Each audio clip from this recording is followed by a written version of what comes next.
বিসমিল্লাহির রহমানির রহিম।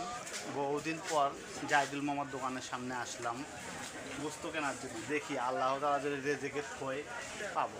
রাসেল ভাই কেমন আছো? আসসালামু আলাইকুম হুজুর। যে স্পিড খাওয়া নাকছেন গাড়ির স্পিড তো বাড়বে। রাসেল বাবা গোস্তের কেজি কত? 750। আমাদের জন্য কি কিছু কম হবে না?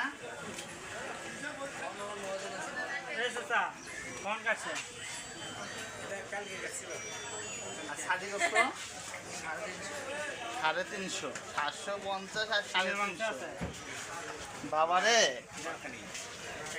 আমাদের মতো মানুষ, মধ্যবিত্ত মানুষ এত টাকা দিয়ে গোস্ত খাওয়ার মতো সার্থক নেই। সেজন্য বাবা তুমি আমাকে হাফ কেজি ষাটের গোস্তই দিত বাবা। আচ্ছা তুমি হাফ কেজি ষাটের গোস্তই দে।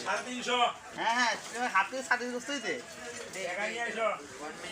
আচ্ছা ভাই, আমি এই যে গোস্ত নিতে আসছি ইনশাআল্লাহ। যদি আমার এই গোস্তর ভিডিওটা যদি কারো ভালো লেগে থাকে অবশ্যই লাইক অ্যান্ড কমেন্ট শেয়ার। ধন্যবাদ সবাই।